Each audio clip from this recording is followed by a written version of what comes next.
For this project, we're going to grab us an old pallet.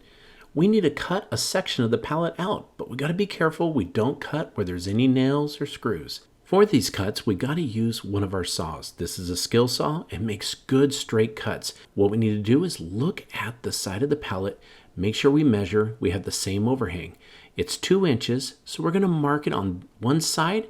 We're going to take it over to the other side and mark the same 2 inches. Let's go ahead and grab a board and make a nice straight edge. This is going to be the line we cut on. Using the skill saw for this one, because it cuts straight, we're going to go right down the line. Don't forget to use some eye and ear protection anytime you're using a saw. Once we get it all the way cut through, we want to make sure that we get our area nice and clean, but we got to separate these units and we've got to turn them over. We've got 4 more boards on the back side to cut. So we're going to use the same 2 inches, mark a straight line, again, just matching with the one underneath. And this one, let's use a jigsaw. I want to demonstrate both different types of cutting tools. This jigsaw is easy for small projects and it goes right through. Go ahead and separate it, but don't throw it away. We'll need those boards. Take the section that we cut and we need to find the middle. That is how we're going to get our 2 ends perfectly aligned. Then we use a jigsaw, get it cut through, and separate those. These are going to be our sides. Now what we got to do is take that part that we cut off earlier and separated and remove some of the boards with the nails in them. They're very easy to do. I can just pull up on them and they come right off. Now you've got some nails in there though. We need to remove those. It's easy to do. Just go ahead and grab a hammer and you're just going to start tapping on the back side of the nail. Just keep going. Eventually it's going to give and push right through. Do that with both of the nails. Some of them might have 3 on them. Once you get them pushed through, grab the back of that hammer, which is called the claw, and give it a yank. You're going to pull that nail right out. Easy squeezy, not a problem. Save those boards and we're going to place them across the top of the 2 pieces we cut. Just go ahead and line them up, and as you can see, I alternated the boards with the nails so they're not all lined up together. This one took different boards, put it all on there, then I used a nail gun just to put it in place. You can use a screw if you want, but this one worked perfectly with the nail gun.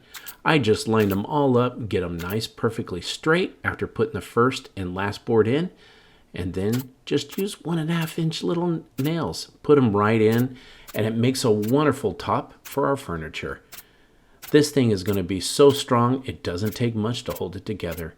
And also because it's Hometalk, we've got to make something really nice and neat for this. So take a little bit extra, the boards that we have left over, and we're going to build a little bit of a shelf. And that's going to be for our bottom. Just line these little 9-inch boards up all along. Again, using the same nail gun that we have, and we're going to put it all together. This one is easy to do. I measured it just nice for the bottom, and look at this. It slides right in. We're not going to secure it because it's time to show you this final project. This is great for outdoor. It looks rustic, and it's great for cooking s'mores and making some hot chocolate, especially with that sliding shelf.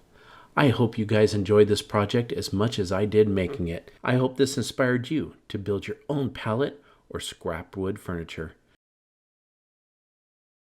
This one is about 12 inches diameter. You can go with a 10 or an 8 inch. You can also use a popcorn tin. It's perfect for something like this. Now, the first thing I did was start with 1/2 inch dowel. I ended up drawing a line using my square up and down right in the middle of the cardboard tube. That's going to be our starter line. That is what we're going to base this on. This is our 1 inch dowel. So the way it's going to work is what we're going to do is use hot glue and put it on the first 1/2 inch dowel. You don't have to go all the way up and down with it, but go ahead and put enough on to get it started. You're going to line up the edge of the first dowel with that line. Once you get that in, you can use this to set all the rest of your dowels. Now, I did put other lines around the tube, and that allows me to see how my progress grows. So, the pattern that I used for this project was I'm going to do 2 small 1/2-inch dowels glued on with hot glue, and then I will put a 1-inch dowel on. So again, you don't have to glue the whole thing up and down, just right on the edge where it's going to stick to the tube. Now see how I push this right up next to the dowel, move it right on over, and it's going to be straight up and down, and it's going to go right to the top. If it sticks over the top of your tube, that's fine. Now see how I got the 2 1/2-inch dowels? The next one is their 1-inch dowel. Run a bead of glue right down the middle, and then what we're going to do is just place it on there, right next to the 2 1/2-inch. Again, line it up with the bottom, press firmly, and get it into place. And we're going to do the same with the other side, another 1-inch dowel. So now that we've got 2 1/2-inch and 1-inch, we'll then go back to 2 1/2-inch dowels on each side, and we're going to just work our way around the tube. Again, it doesn't take much glue. Hot glue is amazing. It sticks really well each and every time. And once you start going around, it gets really strong. Next we're going to do is we're going to stain this. I'm going to head and use a dark stain because it's going to match the furniture that I'm going to place this next to. Sometimes you can also use paint, or you can just put like a clear finish on it. That will look good also. Once I put this on, I use a Q-tip to get inside the cracks there, and it's going to look good. I put a tin on this just for the final top, or you can use a round piece of wood. Look how beautiful that is. For today's project, I grabbed a table that I have and took the legs off, set it up on some cardboard. It's 20 inches by 20 inches. What you're going to do first is we got to mark around the table at 2.5 inches. This is where we're going to put our first layer of tape. Using a square makes it easy. You can slide it back and forth. All you need is 2 marks on each side. Now, the reason I use a pencil is because you can erase it whenever we're done putting the tape down. Take your speed square, again, put it at the 2.5-inch mark, slide it back down again, another 2.5-inch mark. Now it's time to lay the tape down. Put the tape on the outside of the 2.5-inch mark. You're going to do this on all 4 sides. When you're putting the tape down, make sure you go all the way around the edges, and I'll show you why later. But we want to make sure that the tape is flat so we don't get any bleed under the tape. Many of you know what that's like, and it's not fun. Now that we've done this, we've got to mark our game board. If you've ever seen some checkerboard, you know they're about 2 inches wide. Now, this tape is actually 1 7/8, so you're going to go in 1/8 of an inch at every 2-inch mark. I use a tape measure. You can use the tape as a guide, but the tape measure is easier for me. I'm going to mark this all the way around. Once I do that, it's time to lay the tape.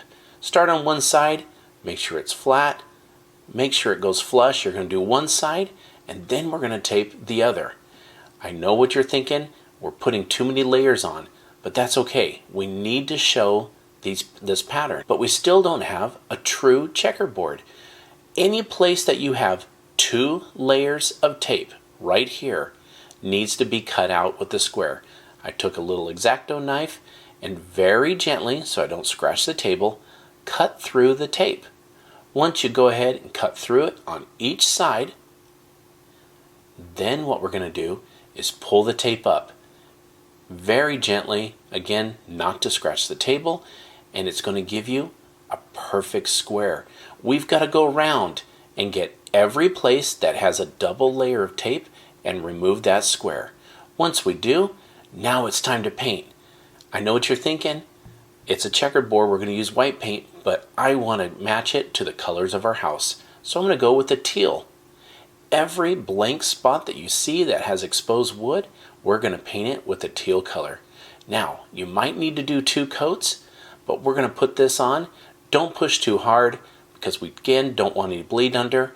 I'm going to go ahead and get this painted and the outside edge, and when we come back, we're going to show you the final project.